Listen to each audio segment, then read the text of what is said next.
Frida Kahlo is totally unappreciated in her time. I would love to not be appreciated in my time.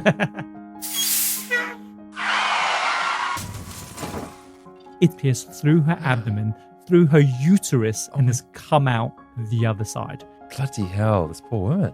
She's just this broken, bleeding mess covered in gold paint. It's a description of performance art. Adam, she was not a well woman, and so to deal with this grief, she starts painting. Pain manifested itself into this immense, all-consuming emotional pain that pretty much ended up plaguing her entire life. She is not afraid to show herself in these really raw, often gruesome ways, but Adam, she has no idea what surrealism even is. She's not trying to be something. She is that something. That's interesting, actually. I didn't realize how she was perhaps different.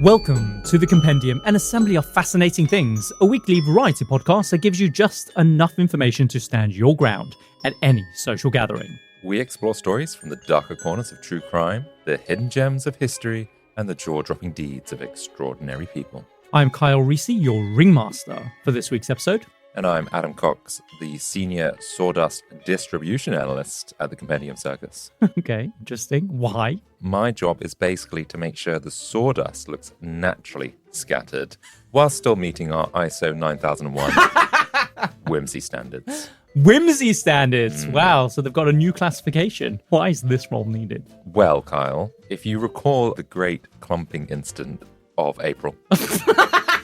Yes. Where a clown took a slash in the ring, which caused the sawdust to clump. It was still wet underneath, and then an elephant was walking on it, and it broke its hip. Oh no, it slipped. Yeah, we had to get finance to put it down. Well, shoot it. Yeah. Good old Sue. Exactly. Oh, guys, if you are new to the show and you want to support us, then the absolute best way to support the show and enjoy exclusive perks is, of course, as always, to join us on Patreon, because signing up is completely free and you get access to next week's episode an entire 7 days before anyone else. And for as little as $3 a month. Or less than $1 a week. Less than $1 a week, yeah. It's what, 70 cents? 80 cents? Yeah. That's math I can't even do. Yeah, just do it, guys. You'll become a fellow freak of the show, unlocking our entire back catalogue, including classic episodes such as the John Bonet Ramsey murder. And also the Chippendales. I don't think we've ever mentioned that one. We have. Oh, have we? Yeah, it's where I'm pretty sure Brent turned up. Remember Brent, who can't fit in the glory hole? And that's why we all love Brent. Exactly. Yes. And as a special thank you, our Certified Freak tier members now receive an exclusive Compendium keychain. All you got to do is just DM us with your address and we'll send one straight to your door. If you are signing up as a brand new user, we'll ask you for your address at that point. So there's no need to send us a DM, but we'll send one straight to your door so we can always be dangling near your crotch. You whispered it again. It's crotch. Creepy. Oh, you're screaming it. Whoa. Okay. Too much. Too much crotch. There's never too much crotch. And lastly, guys, please follow us on your favorite podcast app and leave us a review. Your support helps others find us and keeps these amazing stories coming.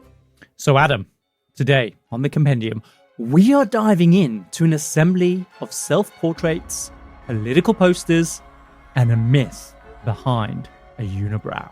What does that even mean, Kyle? Adam, who sported one of the most famous unibrows of the 20th century? Your mother?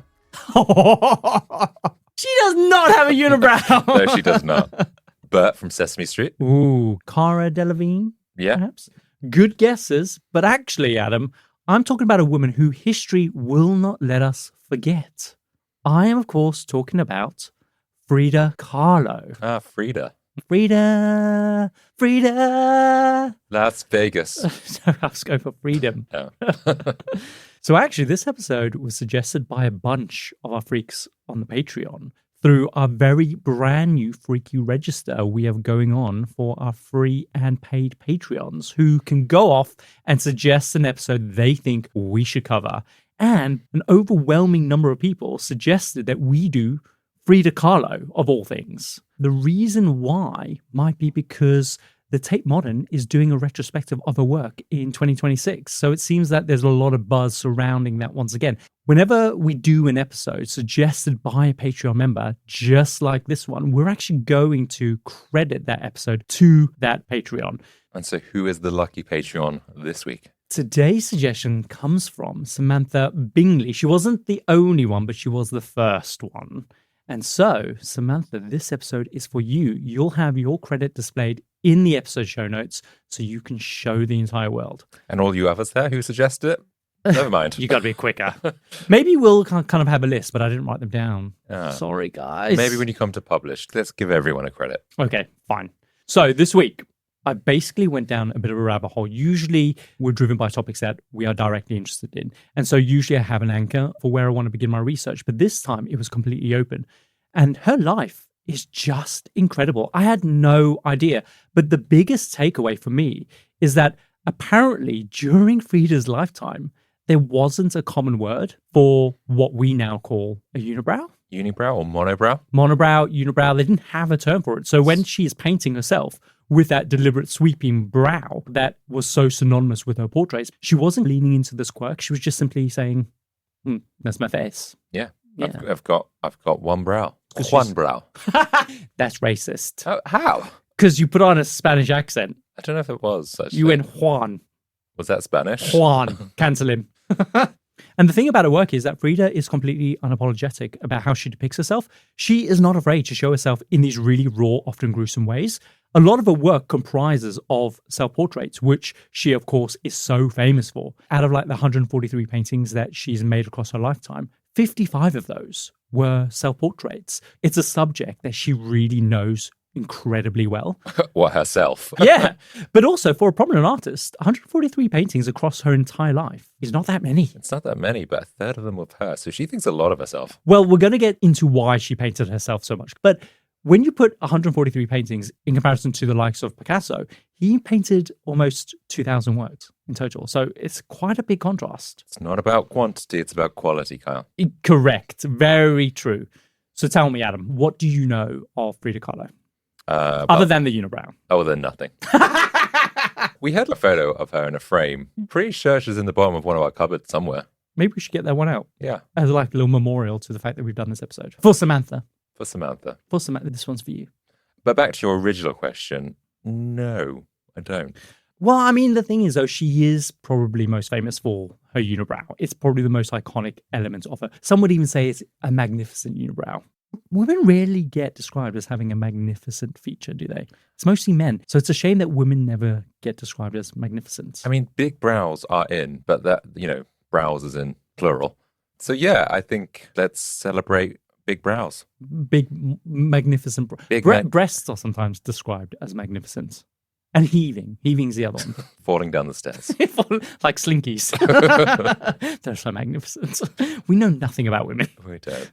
But Frida Kahlo was magnificent. Of course, she's also famous for her flower crowns, her bold Tijuanan kind of dresses, self-portraits with monkeys, hummingbirds, thorns, and of course that unflinching gaze, possibly like on a par with the Mona Lisa. But the thing that's probably most fascinating about her work and the themes that she depicts in her work, Adam, is actually pain. Surprisingly, this defines so much of her work. And I'm talking both physical and emotional pain. It started off as physical because, Adam, the reality is she was not a well woman. And because of that, that physical pain manifested itself over time into this immense, all-consuming emotional pain that pretty much ended up plaguing her entire life. What kind of pain was it? We're going to get into that, but she was definitely disabled. Okay. And she had a lot of an emotional strife going on in her life just because of the things that had happened. But also what I found really interesting was that as an artist, she is totally unappreciated in her time. I would love to not be appreciated in my time. But then most artists, is that true? Most artists aren't appreciated in their time? Well, I mean, one of the key characters in this episode is going to be a guy called Diego Rivera, and he is completely appreciated in his time. However, by the end of her life, that was starting to change. For most of it, she was just simply known as the wife of Diego Rivera, who was one of the most famous and celebrated muralists, not just in Mexico, but in the entire world. So she pretty much existed in his shadow, in spite of Diego himself, telling people like Picasso she was a better artist. And so there is this irony in death that Frida ended up becoming more famous than Diego. She became this immortal figure, and yet he is all but been forgotten. So what would you prefer? Would you prefer to be unknown in life and celebrated in death? Or would you be rather celebrated in life and forgotten in death? If you're known whilst you're alive, at least you can maybe appreciate the freebies or the VIP events and stuff like that. You can't do that when you're dead. That is true. That is true. But then you're missing out on legacy. That's a big thing. People want to be remembered long after they've died. Yeah. I'd like to be appreciated in my time and remembered in my death. Wow, greedy. Yeah. Hey, why can't I have both? So, Adam, today on the Compendium, I'm going to tell you about Frida Kahlo, thanks to Samantha Bingley, certified freak extraordinaire. I'll tell you about how extraordinary she was, unappreciated in her time. We'll follow her life, and we're going to sit with her pain, both physical and emotional, but we'll also trace a very complicated orbit around this Diego Rivera guy, because he's insane. Hopefully, by the end of this episode, if you only know the icon, you'll leave here wanting to explore her work for yourself. And we've got loads of really cool little links in the show notes so you can actually follow her work. We can't discuss all of her paintings, but for some of the paintings that we do discuss, you can click onto that link and you can see exactly what we're talking about, because some of them are wild. Okay, interested. I've got an idea for the title of this episode. Go on then. Frida Kahlo, Beyond the Unibrow. Well, I like it. We'll see. More than just a unibrow. She was more than a unibrow. Exactly. She was a whole girl. So, Adam, Frida was born Magdalena Carmen Frida Kahlo Calderon on the 6th of July, 1907. She was born in her parents' house known as La Casa Azul, or the Blue House. And it's actually the house where she would end up dying in all these years later. So as a physical spot in the universe, this house is a solid constant for her in her life. It's actually now one of the busiest museums in Mexico. Wow. Yeah, which is pretty good. It's only a small little house, which is crazy. Yet it's attracted this much attention. Oh, I guess it's the legacy she's left, right? Exactly. Her father was a chap called Carl Wilhelm Kahlo, and he was born in Germany in 1871. When he was 19, he decided that he was going to escape his evil stepmother, and he made a beeline for Mexico, literally just to get away. And when he arrives, he changes his name from Carl to Guillermo. It's for no other reason other than for him desperately wanting to fit in, because he didn't think Carl sounded Mexican enough. What about Carlos? That's Spanish, right? Yeah, I guess so. Is it? I don't know if it is. Carlos. Maybe he just wanted to kind of sever that part of his identity. I'm thinking of just Desperate Housewives. That's the only Mexican we know. We know another Carl. Los? Well, I mean, Phoebe calls him Carlos. Mm. Here's the thing. Guillermo also had epilepsy, which he really struggles with for most of his life.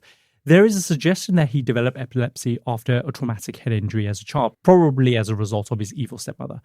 We don't know this yet, but Frida is also disabled, and this is a factor that actually they both end up really connecting over. But epilepsy doesn't hold him back. Within 10 years of arriving in Mexico, he becomes one of the most famous photographers in the country. Okay, so how big are we talking here? Like Sybil Shepherd. Sybil Shepherd. Wow. He's best known for his portraits of politicians, but part of his fame and notoriety comes from a nude photograph he takes of himself. Now, it is from behind, so it is very PG-13. But, Adam, he looks great. But for the time, it was scandalous. Oh, so naked?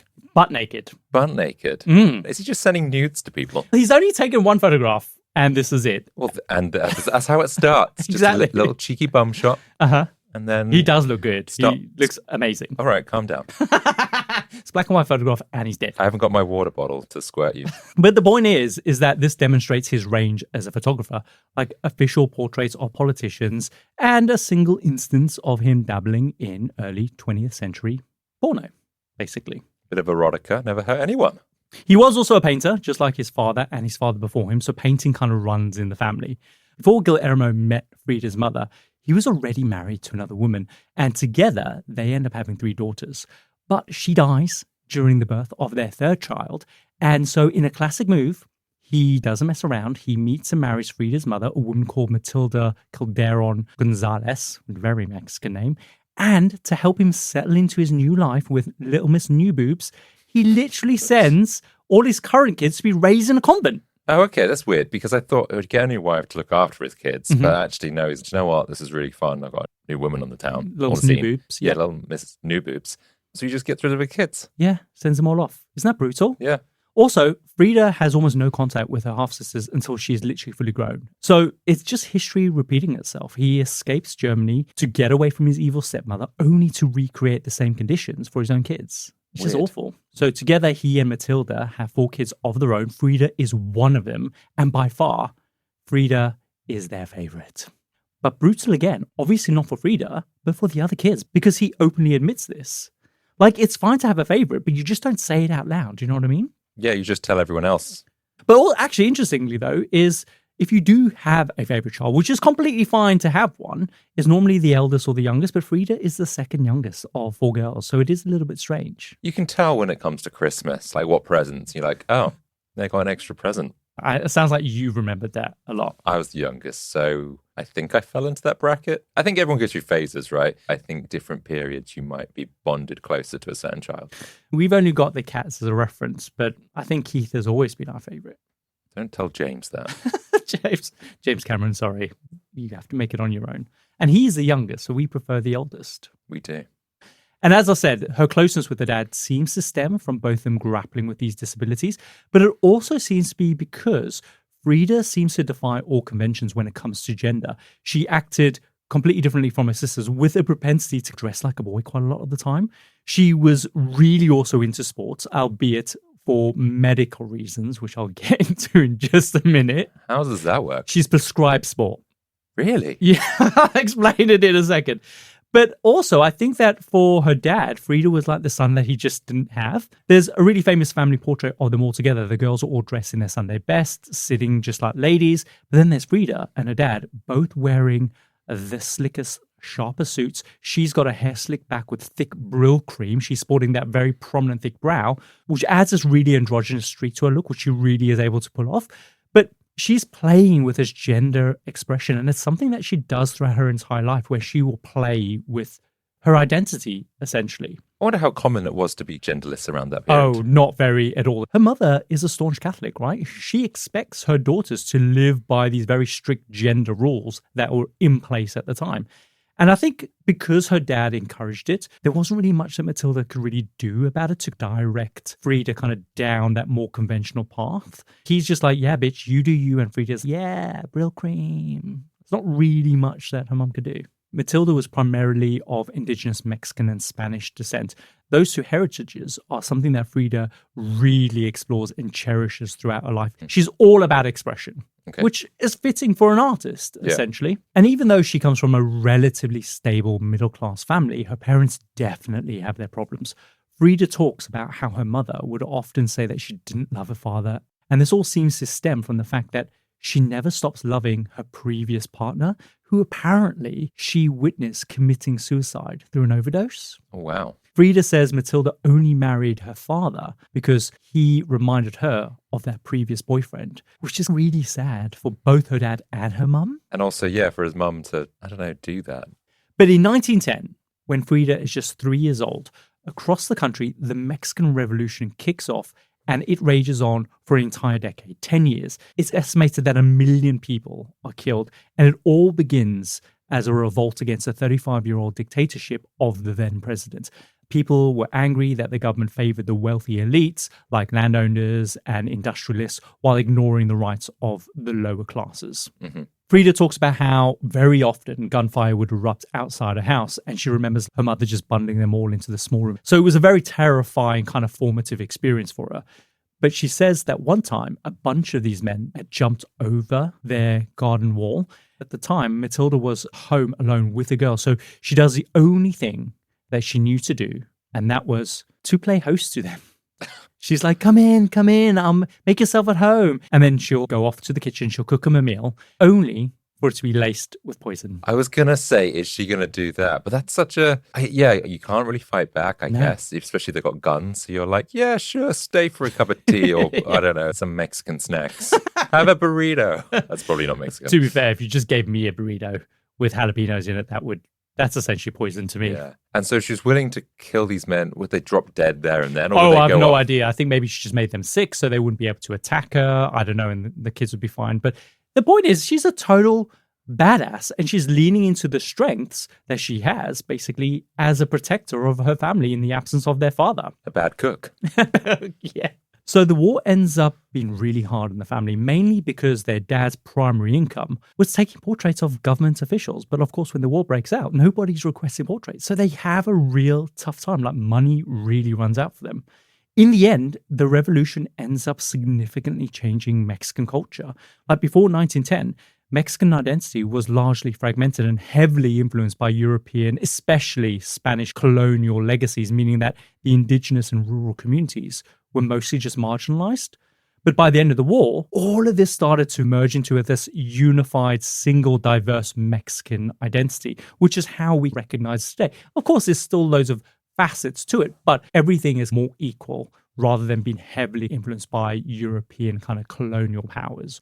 And Adam, this is a huge deal. So much so that Frida starts telling people that she was born in 1910 instead of 1907, making her 3 years older than she actually was.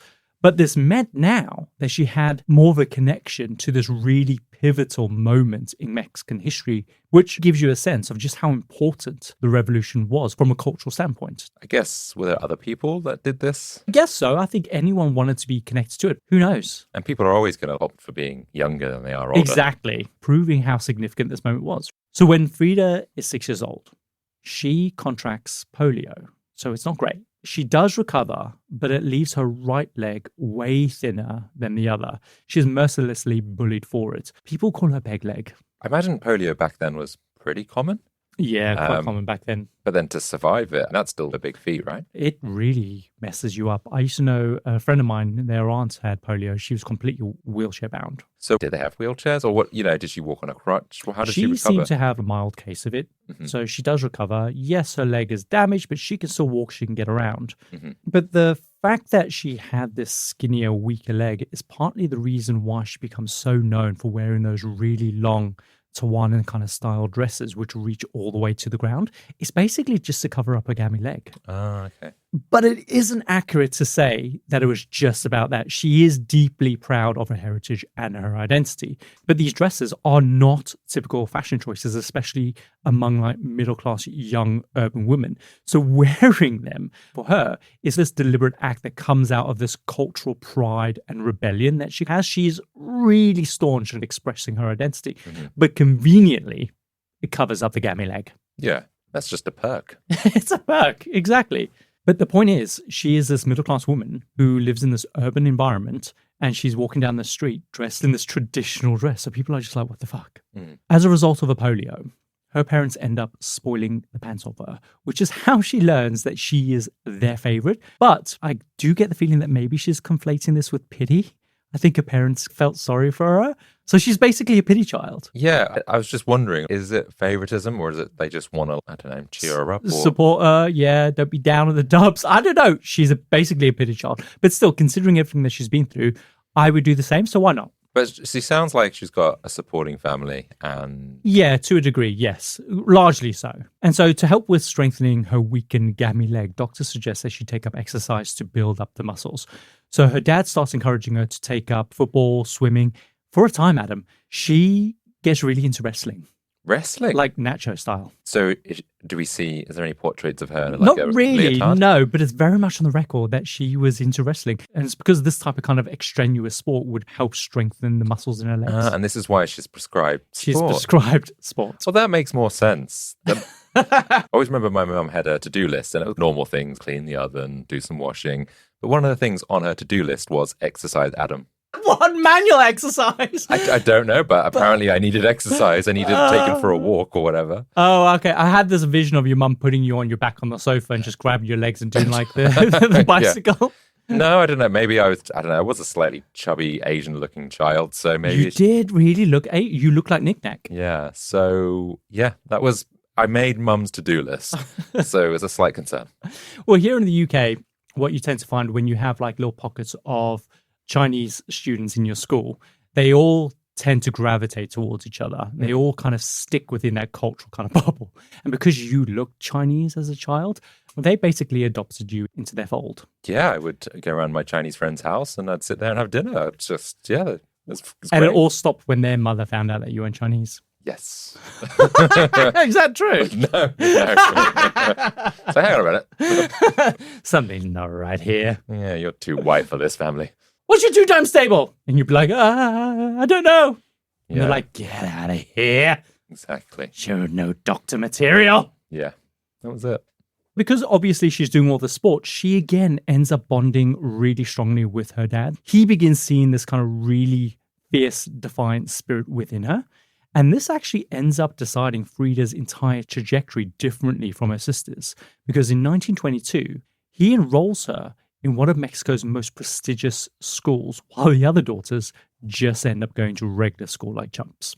Or is it because it's just better for her and her abilities? Yeah. Well, he was the one nurturing her, and therefore he saw her potential, and then he's run with it. But if he had given his other kids that same attention, they could have also demonstrated that potential, and he would have enrolled them in the same school. Sure. Yeah, I guess so. But maybe just can we bother to learn their names? He did ship 3 of them off to a convent. So. Exactly. Wow. I've got one. I don't need you. No. The school only just started allowing girls to enroll anyway, and so she was one of the first to do so. And Adam, at school, ashamed to say it, she's a massive hoe. Is she? She's completely surrounded by these boys who don't have regular access to girls. And so she's a clear favorite. Unlike the other girls, she's not afraid of boys, right? She's really into sports. She knows how to talk to them. She dresses like them on occasion at this point as well. She'll wrestle with them. She will wrestle with you. And so more than the other girls, she was able to connect with these boys way more. And so she literally has the pick of the crop.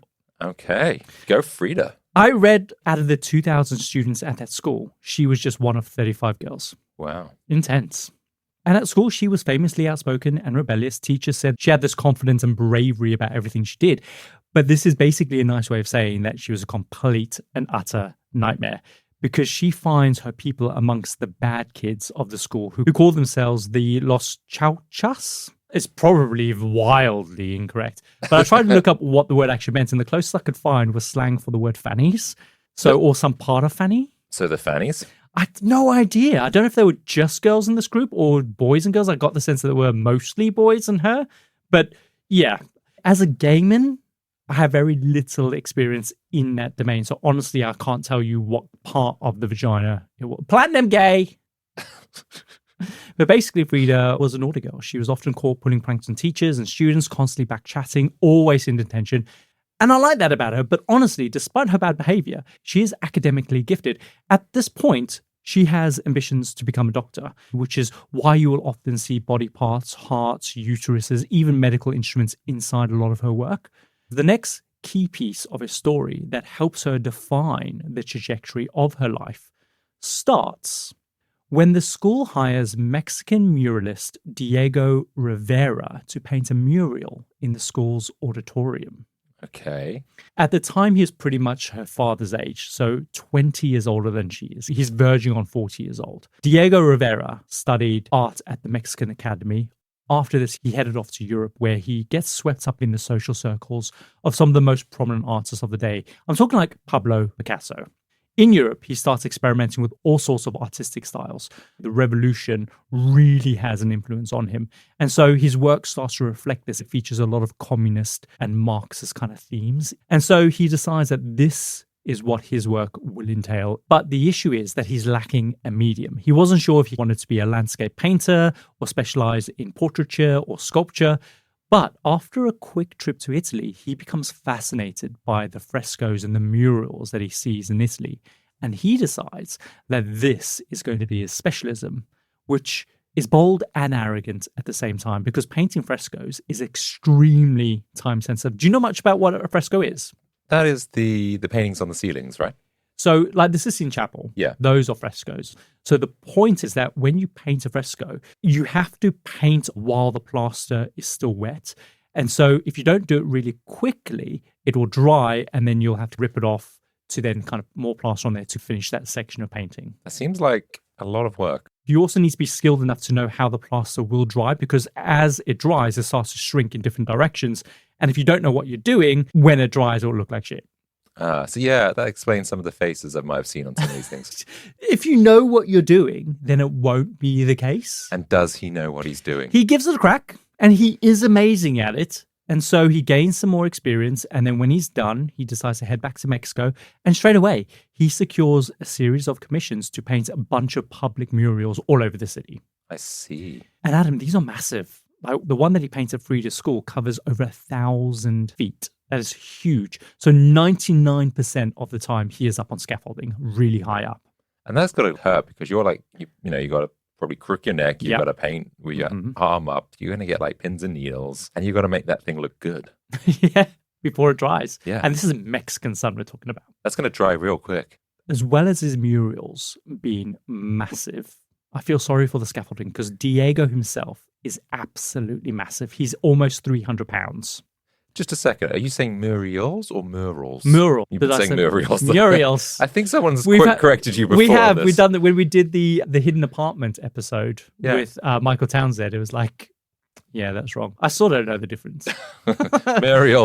I'm going to say whatever comes naturally to me at the time. Murals. I think the audience will probably gather what you're trying to say. James Patterson knows who killed Marilyn Monroe. From Hollywood glamour to haunting crime scene, these are the last days of Marilyn Monroe from #1 best-selling author James Patterson. Available wherever books are sold. Hormone Harmony is a game changer for women who feel off, physically and mentally. Created by an award-winning German nutrition scientist, it blends 12 evidence-based adaptogens into one capsule. No fillers, no junk, just science-backed support for clarity, comfort, energy, and confidence. With 50,000 plus glowing reviews, it's helped millions feel like themselves again. Try it now with 15% off your first order using code HARMONY15 at happymammoth.com. Welcome back to Listen to Your Heart. I'm Jerry. And I'm Jerry's heart. Today's topic, Repatha, evolocumab. Heart? Why'd you pick this one? Well, Jerry, for people who have had a heart attack, like us, diet and exercise might not be enough to lower the risk of another one. Okay. To help know if we're at risk, we should be getting our LDL-C, our bad cholesterol, checked, and talking to our doctor. I'm listening. And if it's still too high, Repatha can be added to a statin to lower our LDL-C and our heart attack risk. Guess it's time to ask about Repatha.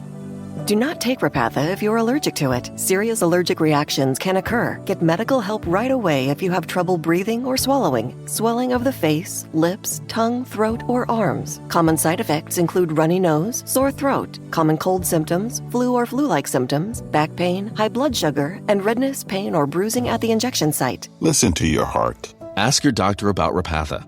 Learn more at repatha.com or call 1-844-REPATHA.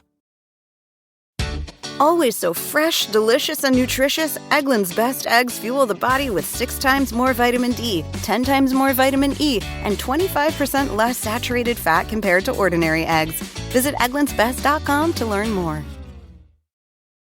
But my point is that Diego himself, absolutely massive guy. He's 300 pounds, not muscular. He's just huge. He's gristle and all. But despite this, he is an absolute fuck machine. Oh. Apart from quickly becoming one of the most famous and celebrated artists in Mexico, he is also very well known for his sex scenes with many, many women. Wow, sounds a stud. By the time he is commissioned to paint a Frida school, he's already been married a couple of times. And even then, he can't keep it in his pants. Apparently, he gets caught having an affair. His wife obviously kicks him out. He's desperate for her to forgive him, so he persuades a doctor to write him a note saying that he was physically incapable of being faithful. He's like, see, the doctor says it's a medical condition. You have to take me back. Oh, okay then, sweetie. Come on inside. Yeah. So Diego's at Frida School in 1922, hired to paint this mural. Mm-hmm. I read that while he worked, actually, he always had to carry a pistol on him at all times because he just keeps getting attacked by various conservative like factions in the country.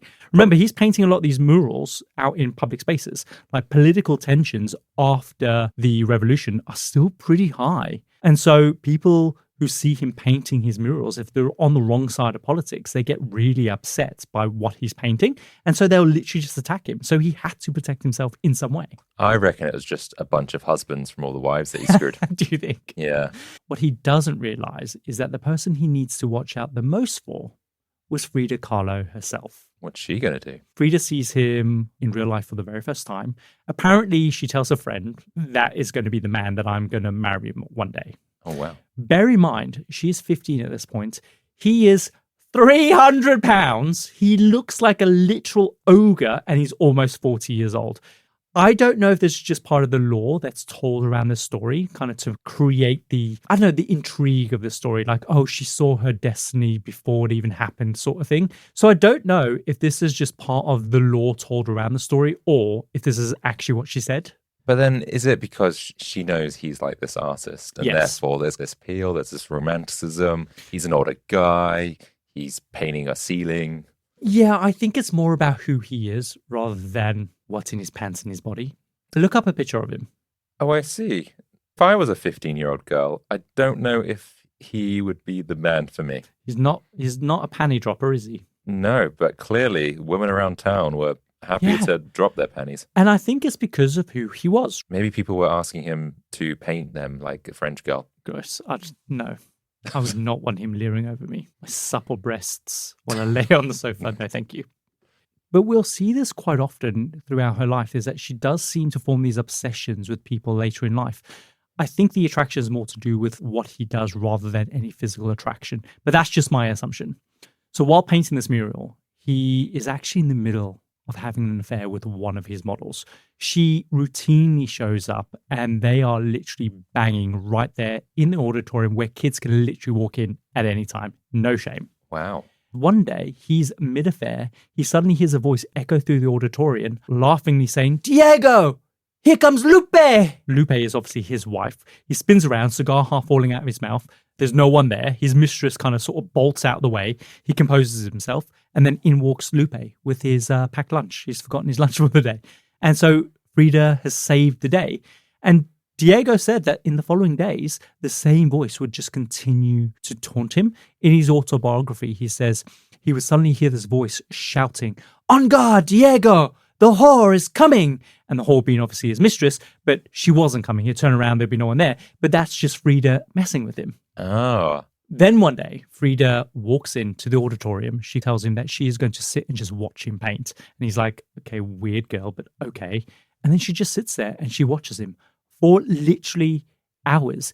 Diego writes that after a few hours, his wife Lupe comes in just to see this random girl sitting there watching him work. She's already suspicious that he is having an affair, so she starts accusing Frida of sleeping with her husband, which is insane. She's 15, and apparently Frida just completely ignores her. Lupe eventually says, "Look at this girl. Small as she is, she does not fear a tall, strong woman like me. I really like her."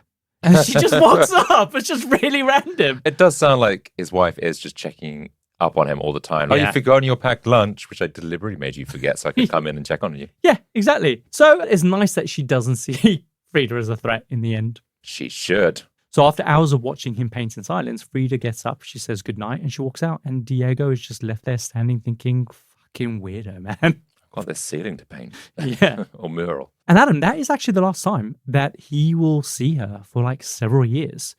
He goes on with his life, she does the same, until 3 years later, on the 17th of September 1925, when Frida is 18 years old, her and her boyfriend, Alejandro Gomez, are on their way from school when they are involved in a horrific accident.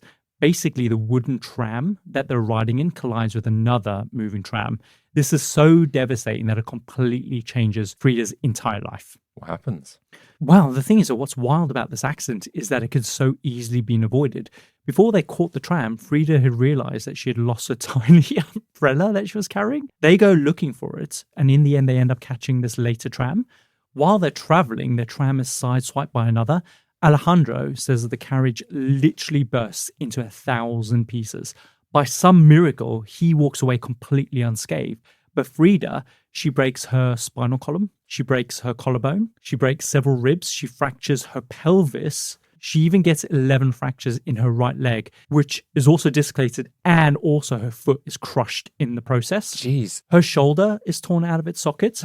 What's wild is that because of the adrenaline rush that she felt in that moment, she is completely unaware that she's even injured at this moment in time. But Adam, it's not even the worst of it. After the crash, Frida goes to move but realizes that she physically cannot. And that's because an iron handrail has pierced through her abdomen, through her uterus, and has come out the other side. Oh my God. She doesn't feel it. I mean, I don't know. Like, yeah, I would have thought you would have spotted something sticking out of you. Bloody hell, this poor woman. Apparently, the force of the collision had ripped all of her clothes completely off of her body. So she's basically just naked in the street. This cart has exploded into 1,000 pieces. There's blood everywhere. She's literally a broken mess. Even more surreal is that there was a house painter on that tram. He was carrying a packet of powdered gold paint, which during the crash completely dusts her. So she's just this broken, bleeding mess covered in gold paint. She's like a piece of art, whatever it is. That's exactly the point. Like, if you know Frida's work, people often say the style is quite surrealist. Mm-hmm. Those kind of dreamlike paintings like Salvador Dali. This moment feels like a living version of that. The blood, the injuries, the gore, the gold. It's very strange. It's like surreal beauty born out of this horrific incident. It's really like reading a description of performance art. Yeah. So, I mean, with this amount of injuries, I imagine most people would struggle to survive back then. She does, but I'm guessing she's left with a lot of like long-term problems. Exactly. She is gravely injured, yet she does survive, but she is left in excruciating pain for the rest of her life. She spends 3 months completely bedridden, and at first doctors don't think that she'll ever walk again. Miraculously, she does. And throughout the rest of her life, she will go through something like 30-something surgeries, mostly desperate attempts to try and just ease the pain that she's in. But the thing is, though, they're all experimental. So every time she completes an operation, it often leaves her in worse pain than she was before the operation. It's brutal. And I guess the painkillers back then, maybe just, that she just didn't have anything. Yeah. While she is recovering, she's just stuck in bed. She has nothing to do. And so she starts painting. Her mother makes this makeshift easel that allows her to kind of paint lying down. But she has nothing to paint. She can't look out the window. She can't stare at a bowl of fruit. And so her father fixes a mirror to the canopy of her bed. And so she paints herself. Ah, and this is why she paints so many self-portraits? Exactly, yeah. She says, I paint myself because I am alone and I'm the best subject I know. Isn't that heartbreaking? Yeah. What was her skills like on the very first one to the last one? Well, her first official portrait is something called Self-Portrait in Velvet Dress, which is exactly what it is. And considering this is one of her earliest first attempts, it's pretty damn good. Like, she paints herself as this demure, slender figure, which she was, and of course, sporting that very iconic unibrow. And actually, this painting was painted for her boyfriend, Alejandro, in an attempt to win him back after the accident. Oh, so he dumped her? Well, after the accident, he was actually incredibly supportive. He visited every single day. He sat with her for hours. But then a rumor started circulating that she had actually cheated on him before the accident. And it's probably true. So he then just broke up with her. When he received the painting, he apparently just sent it back unopened. And the next thing she heard was that he had gone off to Europe and she's just left heartbroken. Awful. Yeah. Eventually, she does recover. She keeps painting, but she's not really sure if she's any good, despite obviously her parents telling her again and again that she was. And again, it's probably pity. So she probably recognizes that. So she doesn't know who to believe. It's like, we would put that one on the fridge, darling, but yeah. Pardon? Coming, darling. We've all been there. But she then remembers the artist Diego that she used to taunt at the school. And so she goes looking for him. And at the time, he's painting some fresco at the side of some building somewhere. And she finds him. He's up high on some scaffold. And he hears a girl shouting up at him to come down, saying, Diego, I have something important to discuss with you. So he's thinking, who the hell is this? Do I need my pistol? In his book, he says, beneath me stood a girl about 18. She had a fine, nervous body topped with a delicate face. Her hair was long, dark, and thick. Her eyebrows met above her nose. This is why he needed the word for unibrow. He could have saved himself like 5 words. He goes on, he says, they seemed like the wings of a blackbird, their black arches framing 2 extraordinary brown eyes. So he's really into the unibrow. Wow. I guess when he last saw her, she didn't have... Oh, he has no idea this is her. Oh, yeah. So... Yeah, he has no idea. Yeah, but when 3 years ago, did she have the unibrow? Oh, yeah, probably. Or did, like... She just grow it, Adam. I don't know, like puberty, you mature a little bit and it just, like, it sets in, right? Sweetie, you wait till your unibrow comes in. Boys are gonna love you. It's not a puberty thing. I don't know. So he climbs down. Frida says, I didn't come here for fun. I came for the brow. He climbs down and Frida says, I didn't come here for fun. I have to work to earn my livelihood. I've done some paintings and I want you to look at them professionally.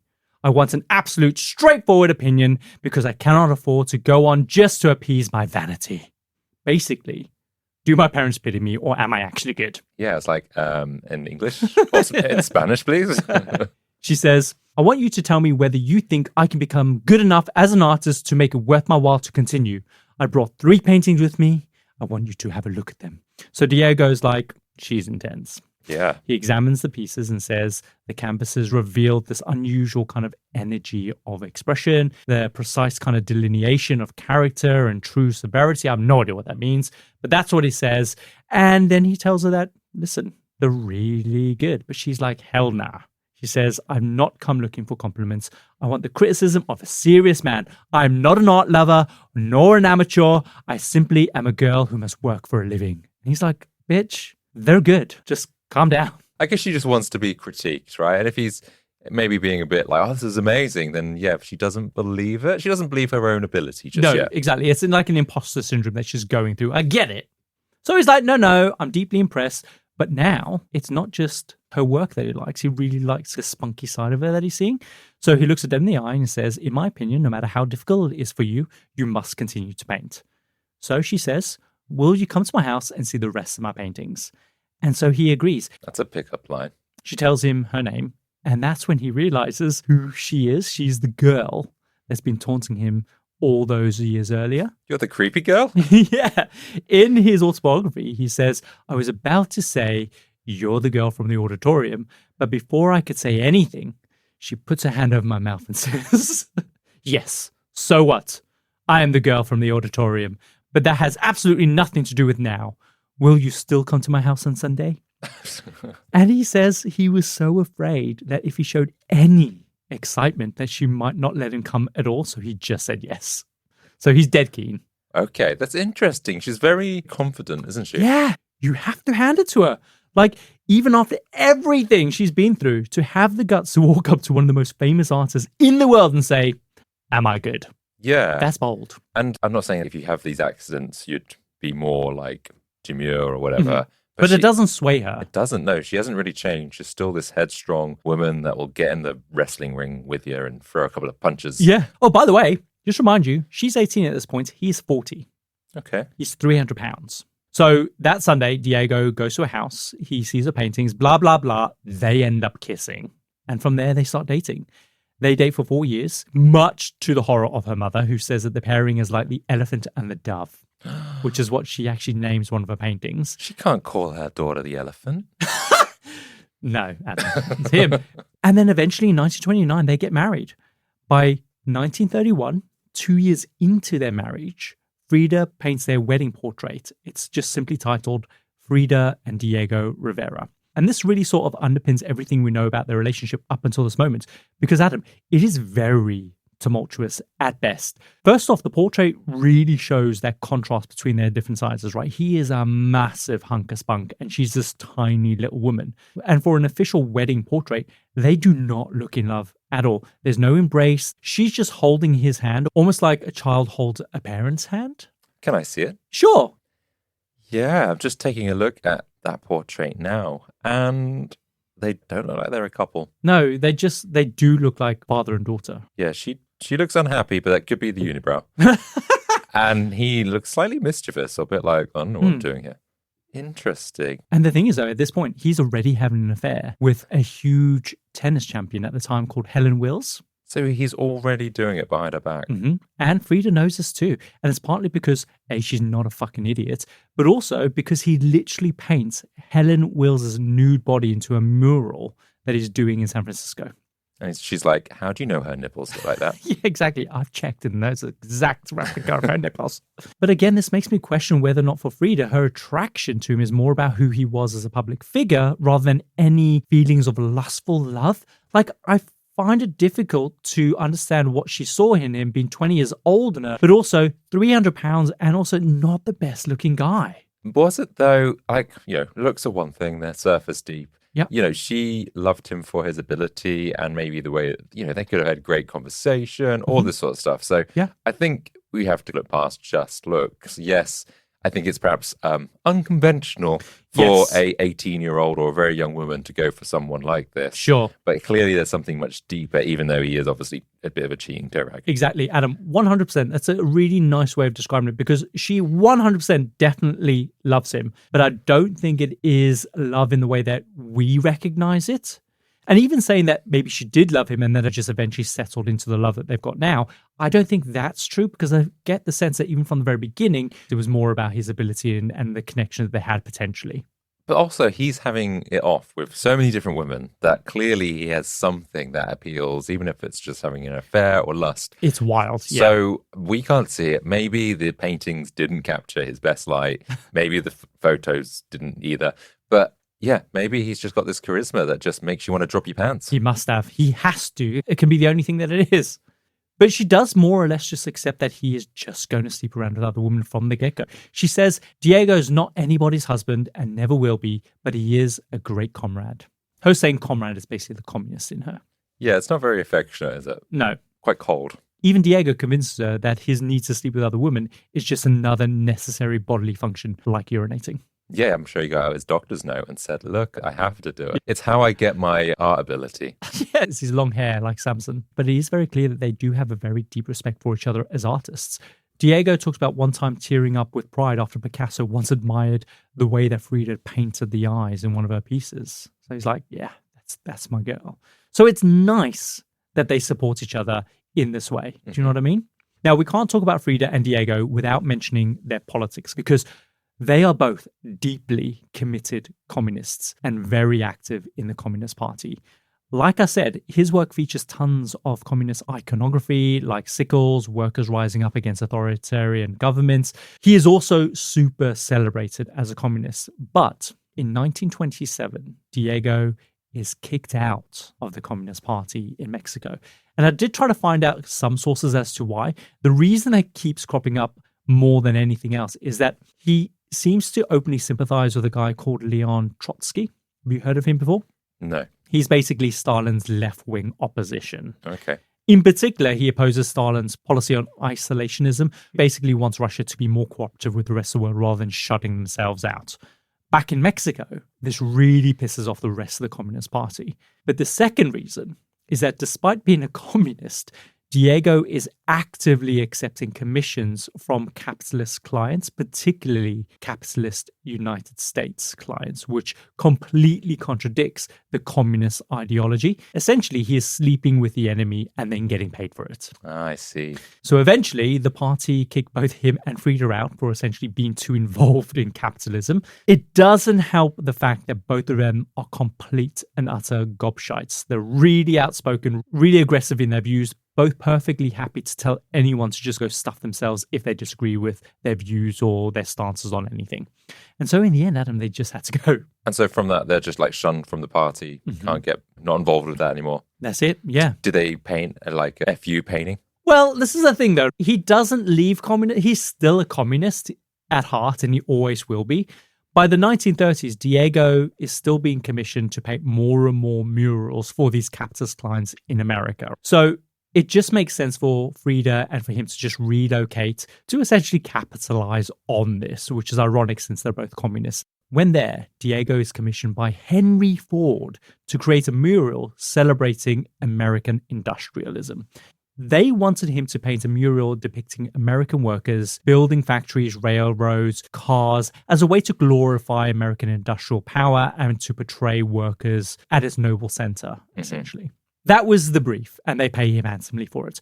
But Diego sees this as an opportunity to subtly critique the capitalist system that he was taking money from. And it's because he believed they were exploiting workers, just like Mexicans in Mexico were exploited for decades and decades and decades before the revolution.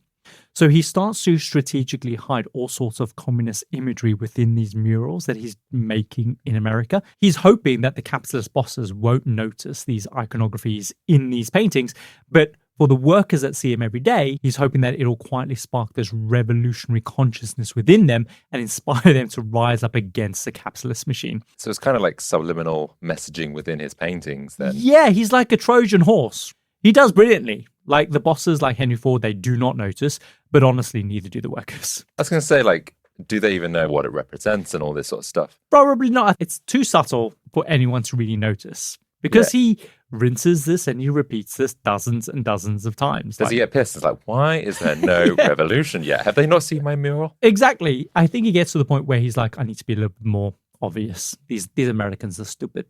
So, like I said, he rinses this. The bosses, they get their grand murals. He leaves behind iconography that he hopes will spark the revolution. He moves on to the next fat cat, all with Frida in tow. They end up traveling basically all over the United States. And in the process, his fame, Adam, climbs to a whole new level. He's famous enough to be invited to the newly opened Museum of Modern Art, or MoMA, to do a retrospective of his work. That is huge. Off the back of this, he is then commissioned by Nelson Rockefeller to paint a mural titled Man at the Crossroads on the RCA building at the Rockefeller Center. Again, same old brief. Glorify industrialism, celebrate the worker, right? Diego does his usual thing. He subtly, he thinks, embeds symbolic communist imagery into this mural. But this time, he goes as far as including an actual portrait of Lenin in his mural. Like, there's no mistaking that is Lenin. And so are they a bit like, why have you painted Lenin in our mural? Yeah. Nelson Rockefeller's horrified. He's like, hang on, is that fucking Lenin? Yeah. And Diego doesn't even deny it. So Nelson gives him an ultimatum: either remove the portrait of Lenin or the commission is pulled altogether. And so Diego refuses. He says to do so would compromise his artistic integrity. And so, true to his word, Nelson Rockefeller, he literally paints over the entire mural. But he still gets paid, like in full. So it's a win. Like, he got paid and didn't have to finish the job. Brilliant. But then he's not going to get recommended again. Possibly. It's going to squash his reputation. And I think this is one of the reasons that they come back to Mexico. Meanwhile, Frida is still very much living in his shadow at the time. She's mostly socializing, being introduced as Diego's wife. She is painting, but she's still very much developing her artistic style. She's experimenting with different compositions and mediums. But in America, her health issues are persistent, Adam. She undergoes a few more of those surgeries that she kind of collects up across her life, mostly for her back pain. But she's also deeply, deeply homesick. Like, her cultural heritage is such a massive part of who she is. So not being in the mix of her Mexican identity starts to really shine through her work. Probably the most notable of these is another self-portrait that she does. She is basically wearing this very American pink dress. She's standing in front of the skyline of factories and smoke billowing up through the chimneys. You can see an American flag in the background. You see loads of machinery representing American industrialism. But in the foreground, scattered across the floor, are all these Mexican iconographies that are just scattered around the ground, discarded like rubble. And you just see her standing there, arms crossed, with holding this tiny little Mexican flag. It's meant to kind of signify her losing touch with her Mexican heritage the longer that she is staying in the United States. Yeah, it seems like there's a lot of meaning behind her paintings, isn't there? Yeah, for sure. And I think the thing that definitely shines through are those themes of identity and also pain. Around this time, she also suffers a miscarriage, which brings the devastating realization that she'll likely never have a child of her own. And as a result, she falls into this real deep, dark depression, which is only amplified by her homesickness. And so to deal with this grief, as she always does, she paints one of the most haunting works that she's ever done. It's called Henry Ford Hospital. It's also known as The Flying Bed. And in it, she is basically lying naked on this hospital bed. Extending out of her body are 6 red ribbons, like umbilical cords. You'll often notice these red ribbons in a lot of her work. And I think they do represent these umbilical cords that are connected to her in some way, right? One of these red ribbons connects to a fetus, representing obviously the baby that she's lost. Another connects to an orchid, symbolizing her uterus and the ongoing reproductive trauma that she's faced over these years. Another one connects to a snail, which represents the slow, painful miscarriage process that she's just been through. Another ribbon links to a pelvic bone as a reminder to that tram accident and the source of all the grief that she's experiencing at the fact that she's unable to have a child of her own. Wow. There's also loads of like surgical instruments in this painting as well, due to obviously the countless medical procedures that she's had to undergo during her time in the United States. And it sounds really surreal, and it is. But these works start helping her define that artistic style, and she starts getting nudged towards surrealism. But here's where she's really special compared to other surrealists like Salvador Dali. And that is that these other surrealists, they're deliberately trying to paint in that style. Frida has no idea what surrealism even is. When she paints, that is how it's coming out. Not deliberately, it's just how it is. She's not trying to be something. She is that something. And I think that's what makes her quite amazing. Yeah, it's her emotion, how she's feeling, all these things going on in her head, her body, her history. Yeah. That's what she's putting onto these canvases, not, I think this looks cool or abstract. That's interesting, actually. I didn't realize that was, one, perhaps a lot of her work, and two, how she is different to perhaps some of these other artists. Yeah. But Adam, the trauma keeps coming because while she's in the States, her mother dies. And again, it's just more depression for her. She decides to try and honor her mother by painting a painting called My Birth. And it's exactly that. You see her mother lying on a bed. She has like a sheet draped over her, just her face. The kind of composition is shown from a gynecological point of view. So you see directly between her mother's legs. And there's Frida's head emerging from her mother's vagina or uterus. Wow. And believe it or not, this painting is actually one of the very few paintings of Frida Kahlo in this world that is owned privately, and it's owned by Madonna. Is it? Yeah. Most of the photos that you find online when you Google this are of Madonna posing really proudly next to it, and it's just like hanging like in a dressing room somewhere in her house. What do you think? First impressions? Wow, that is, I mean, if you, I'm just the thought of actually having that hanging up on our wall and then having like Christmas dinner and everyone looking at that and go, oh, that's different, because it is a grown woman with a grown head coming out. I know! It's not, I was expecting, is it going to be like baby Frida with a monobrow? Yeah. But no, that's adult Frida coming out of her mother's vagina. That's the thing. I wasn't sure if Frida just doesn't know how to paint a baby. Because there's a few portraits of her as a baby where it's adult Frida's head. Oh, really? Yeah, it's really strange. She's like, I've always looked like this. It's so weird. And because the mum is covered by the sheet, like her top in a part, haunting way, like she's dead, right? That's what you put very over someone who's died, like that. Yeah, and even Frida coming out looks almost dead because her eyes are shut, I think. And yeah, there's blood around that, which naturally might happen during childbirth. But yeah, that is haunting. What is she saying with this painting? There's quite a lot that she's saying in this photograph. There's lots of religious iconography in there as well, which kind of connects back to her mother's devout Catholicism. There's a lot going on in that. You could spend hours literally going through what these paintings mean. It is. You just think like, I don't know, a lot of artists, okay, they're painting these beautiful landscapes and all this sort of picturesque sort of paintings, but this is a state of mind to think of this, especially at this time as well. Like, I can't imagine anyone else, well, this would be quite rare to see this kind of iconography and stuff like that. This episode is brought to you by Progressive Insurance. Do you ever think about switching insurance companies to see if you could save some cash? Progressive makes it easy. Just drop in some details about yourself and see if you're eligible to save money when you bundle your home and auto policies. The process only takes minutes, and it could mean hundreds more in your pocket. Visit Progressive.com after this episode to see if you could save. Progressive Casualty Insurance Company and Affiliates. Potential savings will vary. Not available in all states.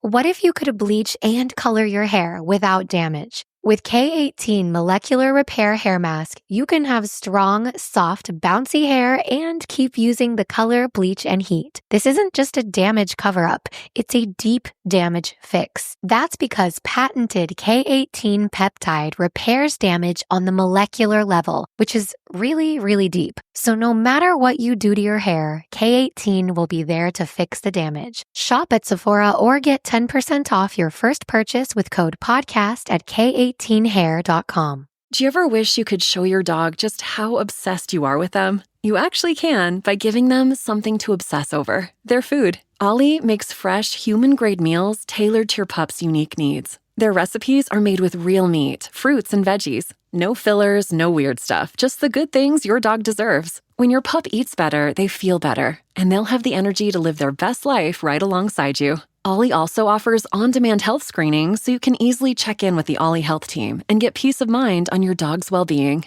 Right now, for a limited time, go to ollie.com/happypup and use code HAPPYPUP to get 70% off your first box, plus free treats for life. The best food for your best friend. At Capella University, learning online doesn't mean learning alone.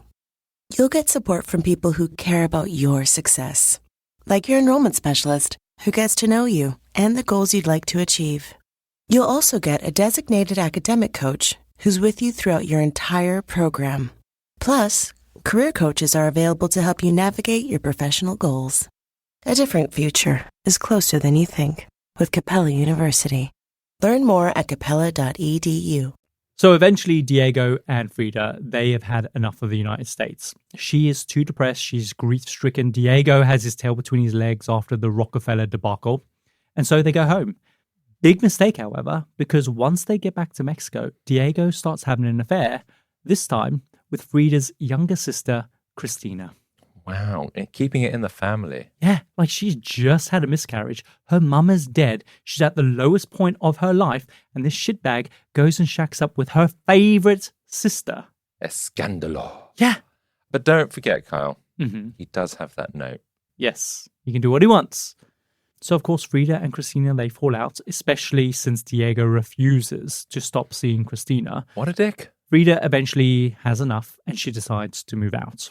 She doesn't go very far because she moves next door. Not only that... I'm leaving. Yeah. To next door. See you at dinner. But also the studio is connected by like an elevator bridge between the two houses, so they can still come and go. But also the separation only lasts like a year before they get back to living together again. But what's weird is that by this point, Frida is far more independent. She starts sleeping around herself, which... Get Frida. Exactly. Which doesn't end when they finally reunite. And it's not just with men, it's also with women. Like, she is openly exploring her bisexuality. She apparently has a relationship with Chavela Vargas, which is a Costa Rican Mexican singer, very famous of the day. Apparently, they even lived together for a while, so they could scissor whenever they wanted. Also, she ends up having an affair with Josephine Barker, a famous African-American entertainer that she meets in Paris in 1939.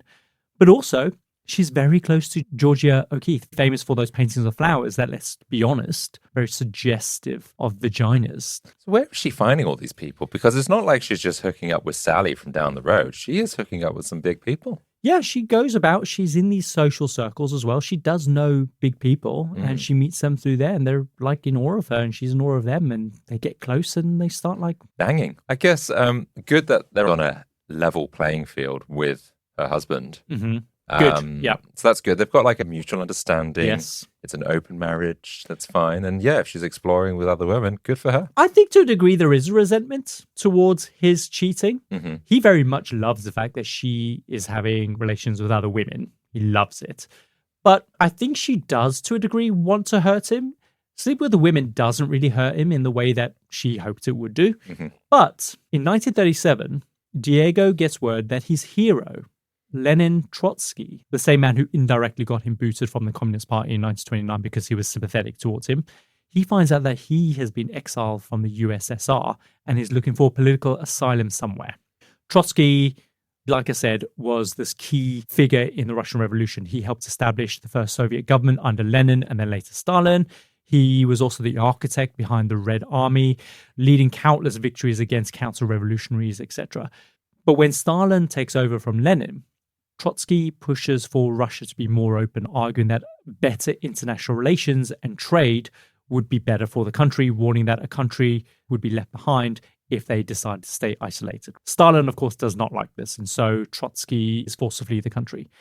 Diego petitions the Mexican government to grant Trotsky and his wife asylum, which they eventually do, and so Trotsky and his wife end up living with Frida and Diego. It's wild, Adam. You've got this titan in communist history literally living with one of the most beloved artists of the 20th century.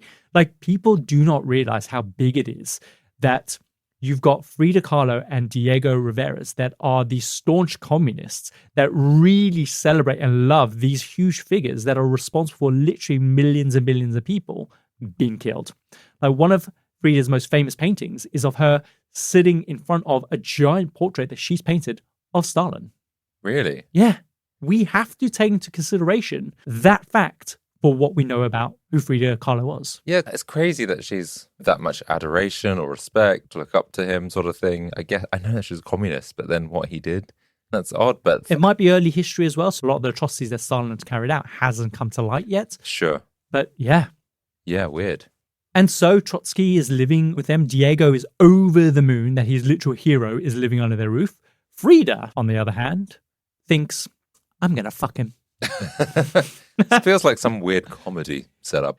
So Frida and Trotsky, they start bonding over political ideas. They start exchanging secret letters that are hidden inside books. They'll arrange kind of secret meetups, often at Frida's sister's house, which is how Diego finds out about all of this. He's absolutely crushed. But he doesn't say anything, partly because it's like the pot calling the kettle black. Yeah, and you're not going to argue with Trotsky. No, but also Trotsky is his absolute hero, right? So she's kind of like giving his wife over to his hero, which is kind of gross in a way. But Frida wasn't really trying to hide it from Diego anyway.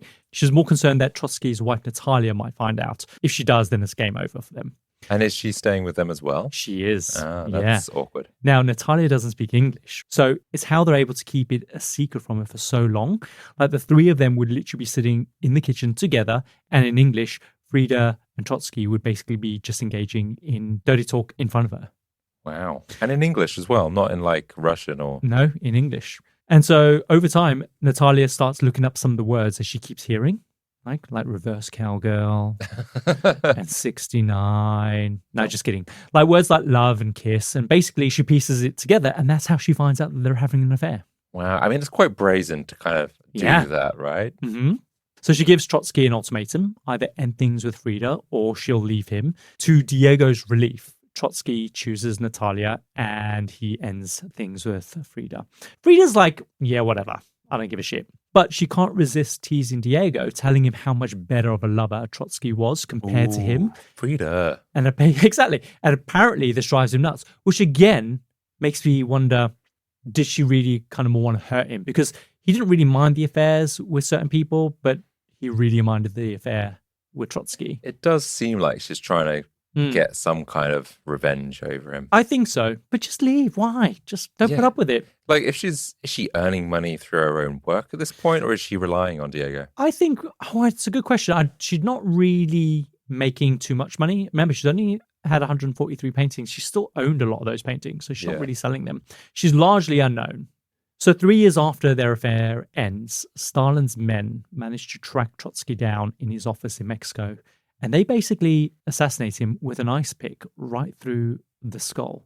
And you can actually go and see that same ice pick in the International Spy Museum in Washington, D.C. They still have it on display. Wow. Around this time, partly due to her growing reputation among elite circles she and Diego went about in while they were in the USA, a friend of theirs, a woman called Claire Booth Luce, reaches out to Frida. Claire is an American writer, politician, and diplomat, and she wants to commission Frida to paint a memorial for her friend Dorothy Hale, who recently committed suicide. Dorothy was a very famous actress and a socialite in New York, but the year before she died, her whole life basically just turns to shit after her husband ends up dying in a car accident. Depression meant her acting career started to fail. She becomes more and more dependent on her wealthy friends. And the story goes that one day she decided that she was just going to end her life. Dorothy throws this huge party at her Manhattan apartment in Hampshire House overlooking Central Park South. You've most definitely seen this building if you've been to New York. It's right in the middle of kind of Central Park South between 6th Avenue and 7th Avenue. As if you're looking directly at the park, just turn around in the center. There is that building. It's so iconic. Apparently, after the party, she sat down, wrote all of her goodbye letters to all of her friends and family. She then put on her favorite black velvet dress and then proceeded to throw herself out of the top floor window of her apartment. Wow. So when Claire Booth Luce contacted Frida after all these years, she basically wanted Frida to paint something to remember Dorothy by, something that perhaps was elegant and serene, something that she could give to Dorothy's family as something that they could treasure. Okay. Instead, Frida paints an unflinching, almost cinematic, step-by-step depiction of Dorothy's suicide. I don't think she hit the brief. She did not hit the brief. In it, you see Hampshire House rising into the clouds. You see Dorothy mid-fall hurtling towards the ground. At the bottom of the canvas, you then see her body on the pavement. Blood is literally pooling all around her. And then below that, Frida's painted a written account of what the viewer is looking at. Just in case they haven't quite worked it out. Yeah. Why did she go with that angle? Claire is obviously horrified. She said it made her physically sick to look at it. She was expecting a portrait, not a reenactment. She says she considered destroying the painting since she couldn't give this painting to Dorothy's family. And so in the end, against her better judgment, she just decided to put it into storage. And that's where it stayed for decades and decades and decades. No one saw it. The Frida that Claire thought she was commissioning clearly wasn't the Frida that she got. Frida had been through so much by this point, but she'd also found her style. And to Frida, there was an honesty in that style. Mm-hmm. And I get why she would paint like that. That's an honest representation of what had happened. And when you think about the tragedy that Dorothy left behind through her suicide, I think by looking at that and being reminded of the hurt that suicide can have on the people that is left behind, I think is quite a powerful image. Yeah, because I guess that is reminding people, like, well, how I interpret it is if it's reminding people that if you do commit suicide and you look at that painting, you think of like the hurt or what, one, the person was feeling, and then two, the people afterwards, what they're going to have to contend with. Yeah. But that same year, Frida's also asked to do her first solo exhibition in New York, so not Mexico, which is surprising because there's nothing more she wants than recognition in her home country. Mm-hmm. After New York, she's invited to exhibit in Paris in 1939, where she begins befriending artists, not just as Diego Rivera's wife, but as an artist in her own right, which is where she starts licking letters with Josephine Barker, and they get involved in a relationship. Licking letters. Kyle. The Louvre end up buying one of her paintings called The Frame, which is the first work by a 20th century Mexican artist to be owned by an internationally renowned museum. So this is a huge moment, not just for Frida, but for Mexico as a country. It's also one of the earlier self-portraits that you instantly recognize as her style today. It's got that kind of classic bust composition, the flower crown, that confident gaze. It's not her best work, but it's a clear precursor to what would become her signature style, especially when it comes to her self-portraits. So 1939 is a massive year for her. It's also the year that she divorces Diego. Oh, she does. She breaks free. Mm-hmm. They get married 1 year later. Oh, so why bother? Yeah, exactly. Nothing changes as well when they get remarried. Like, they still largely live separate lives, but they both still keep sleeping with other people. And again, it's baffling to me why they even remarried at all. It seems to come down to the fact that they were both each other's kind of muses and anchors and rocks. Yeah, and it feels like they're a couple that maybe can't live with each other, can't live without each other. No, I get it. By 1950, Frida's health is progressively getting worse and worse, all stemming from that tram accident. Her right foot starts developing constant infections, which eventually turns gangrenous. Doctors try everything they can to save it, but in the end, they have to amputate it. By 1953, that infection comes back, and they have to take off more of a leg, this time just below the knee. This is all just terrible timing as well, because after Paris and the Louvre buying one of her paintings, Mexico starts waking up to just how amazing she is. and she is invited to hold a solo exhibition in Mexico. But doctors forbid her from leaving her bed. And at first it looks like she won't be able to attend. But then, in true Frida fashion, she arranges for an ambulance to take her, bed and all, to the gallery. They wheel her in. She greets all of her guests. They laugh. They celebrate together, all from this hospital bed. So was she confined to that bed then, or just recommended she couldn't Recommended, leave? yeah. Remember, she's had an amputation. But she was like, this is what I've been dreaming of my entire life, finally getting some recognition. And she makes it work. I just imagine this with a kind of prepping or doing a recce of like, how are we going to get her in here? Oh, we're going to widen the doors, knock down a wall so they can wheel in a bed. Yeah. So with this little spark of genius, nothing holds her back. She ends up going everywhere by hiring the same ambulance to just transport her places. In her bed. In her bed, in a hospital bed. One of the last things she does is attends a Marxist rally. So everyone is waving banners, chanting slogans, and there's Frida doing the same thing from a hospital bed. How long was she confined to this bed? Well, on July the 13th, 1954, Frida Kahlo dies. The official cause of death is listed as pneumonia, but her assistant says that she has reason to believe that she had taken her own life. Wow. Because she noticed that 12 pills were missing from her prescription bottle. Mm-hmm. This is also supported by the fact that a few days earlier, Frida had insisted on giving Diego his anniversary present a month early. And at the time of her death, Adam, she was just 47 years old. Yeah, not old really at all. It's the accident. It's the trauma that she received from that accident. Yeah, and just living with one ailment or another, which has caused something else to go wrong. Later in his autobiography, Diego writes, the day that Frida died was the most tragic day of his life, adding, too late, I realized the most wonderful part of my life had been my love for her. Could he have realized that a bit more than screwing around? Yeah, don't worry though, because he remarries 1 year later. I was going to say, he stopped for a morning. Yeah. And then was back at it. You know what they say, the best way to get over your grief is to marry your agent. Is that what he did? Yeah, married his agent. Oh. So as we know, in death, Frida's fame started to skyrocket. And this is, believe it or not, largely thanks to an art historian by the name of Hayden Herrera. In the 1980s, she published an international best-selling biography on Frida and her work. This is the primary reason she is so well known today. Following the success of that book, Mexico then declared all of Frida's work part of the country's national cultural heritage, and they prohibit any exporting of any of her work. So the fact that Madonna has a painting, the Louvre obviously bought their painting ages ago, but the fact that Madonna has one or anyone has one in their private collection is extremely rare. And so did Madonna get this in the 80s? I have no idea when Madonna got that painting. Or on the black market? Probably. Who knows? On the dark Madonna, web. right? Yeah. That's why retrospectives of her work abroad are so rare, and probably why this exhibition in 2026 is such a massive deal and why it's trending at this moment in time. I want to go. We should absolutely go. I want to see her head coming out of her mother's. That's in Madonna's house. Madonna can rent it out for a month or two.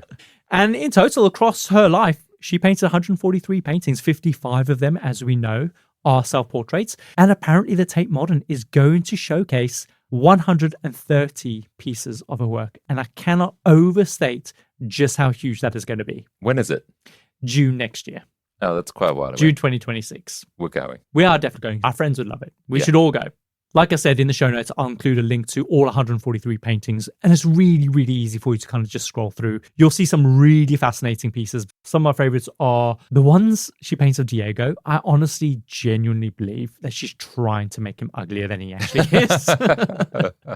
There's a painting of her sitting in front of a portrait of Stalin, as I mentioned earlier on, clearly her hero. So again, we have to factor that into what we know of who she was. Also, you'll find a few portraits where she is really playing with her gender identity. She's dressed up in men's clothes, like suits and things like that. She's got her hair kind of brill cream back. Of course, lots and lots of surrealist themes. There's even a fun one of her being breastfed as a baby. And again, the baby's head is Frida's adult woman head. So that's fun. Yeah, she had such an imagination. When you look at some of her artwork, it's just crazy. But she's also incredibly popular, not just because of her art, but because of her story and her disabilities, especially the pain, both physical and emotional, and her defiance in the face of it all. Was she doing this almost like an activist, or actively, or was she just... Well, she was an activist, wasn't she? She was a staunch Marxist and communist. Yeah, but did she do these paintings, I don't know, in a way to be seen to say something, or a lot of the time she was just doing them for fun? No, I think she probably was trying to make a statement. Everyone has a statement to make. And you really have to stand out in those statements if you want to be recognized. And so she was very well attuned into making those things stand out through her imagery. Yeah, and I guess even from a young age, she wanted to be a good artist. She was looking for reassurance, validation, to be critiqued. So it does make sense then, actually, that she wanted to make a statement or be known, get her work out there. And the thing is, though, her sexual fluidity is also a massive kind of cause for celebration, the way she challenged gender norms. And as a result, she's become this massive symbol for many marginalized communities.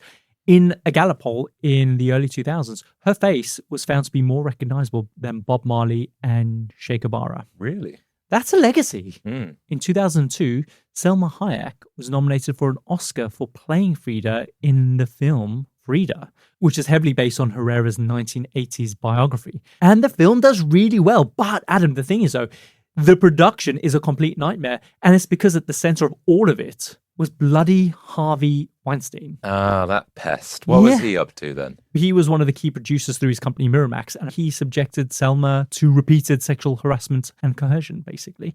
Really? And it all seems to stem from his insistence that she perform a fully nude lesbian sex scene with Ashley Judd. And Selma's like, well, yeah, like Frida dabbled in her sexuality, but that's not the point of the film, right?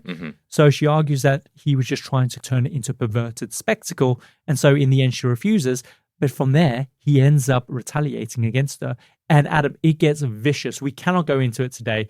But basically, you have people like Tarantino and George Clooney that rally around her to create this wall of protection around her because how bad the retaliation was. He actively tries to sabotage the film's production. He's constantly undermining all of Selma's creative input. He deliberately limits the theatrical release to just a single screening.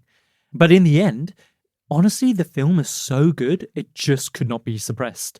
It ends up receiving critical acclaim, 6 Academy nominations, and won 2 of them. And disgustingly, Harvey Weinstein takes credit for the success, a film he wanted to fail. It's just gross. And what year was this? 2002 is when the film came out. Isn't it crazy that all these other people that you mentioned, like Tarantino and George Clooney, they probably knew what he was like, yet he was still able to do what he did for years and years after Probably this. Probably power. That's crazy because you think that Tarantino, I don't know, maybe he was still a big deal then, and George Clooney. Could people have not spoke up? It's wild. Why did these people not speak up when they knew? That's a whole episode probably by itself. Yeah, I've seen like clips of Courtney Love, for example, being interviewed on the red carpet somewhere in the 90s, saying, like, what advice do you have for young actresses looking to make it big in Hollywood? And on the camera, like in the 90s, Courtney Love looks at the camera and goes, if Harvey Weinstein invites you to his hotel room, say no.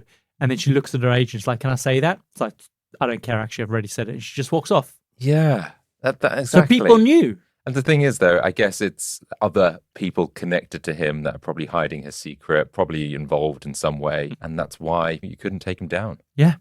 So he's an absolute scumbag. There's so much more to the story that I can't obviously cover, but definitely worth falling down a rabbit hole if you are interested.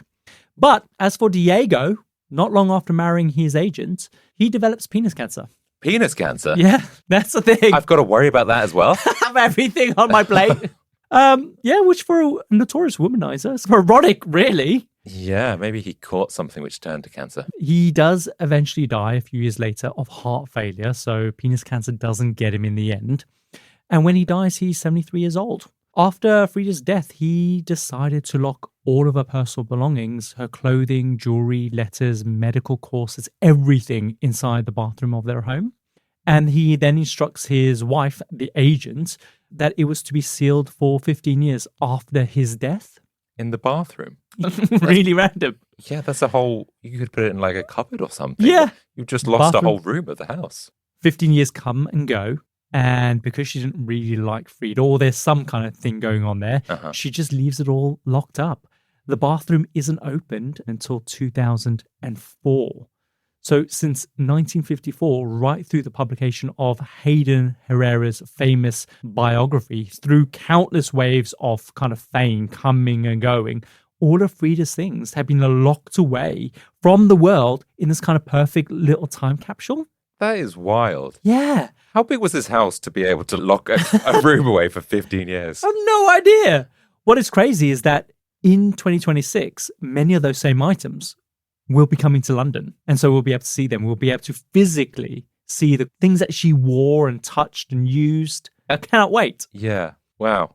And Adam, that is a story of Frida Kahlo. What a woman. What a woman. Magnificent breasts. I mean, eyebrow. Did she ever think about plucking? Why should she? She also had a moustache that she did not shave. And hairy feet. She was a hobbit. No, I guess there wasn't this pressure back then to have two eyebrows. I don't know. Maybe it's quite normal. I don't know. I just guess it was a fashion back then. But at the same time, she was quite edgy. She really appreciated that fact about herself. Yeah. Fair enough. Did she have hairy armpits? I don't know, Adam. Just wondered. Maybe. I get the feeling that she probably did. Yeah. She had a moustache and definitely had really hairy armpits. Fair enough. But there's nothing wrong with that. No, there is not. I'm just curious. And so, should we run the outro this week? Let's do it. And that brings us to the end of another fascinating foray into the compendium and assembly of fascinating things. We hope you enjoyed the ride as much as we did. And if today's episode sparked your curiosity, then please do us a favor and follow us on your favorite podcast app. It truly makes a world of difference and helps more people discover the show.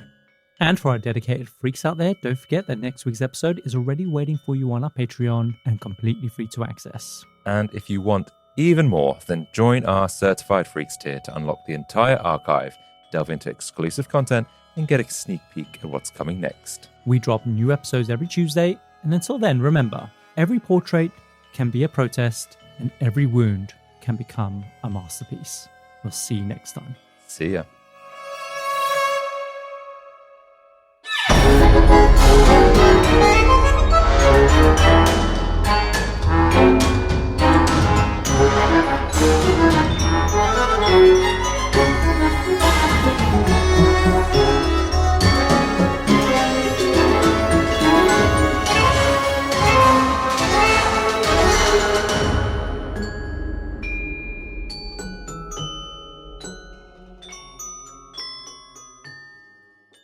At Capella University, learning online doesn't mean learning alone. You'll get support from people who care about your success, like your enrollment specialist who gets to know you and the goals you'd like to achieve. You'll also get a designated academic coach who's with you throughout your entire program. Plus, career coaches are available to help you navigate your professional goals. A different future is closer than you think with Capella University.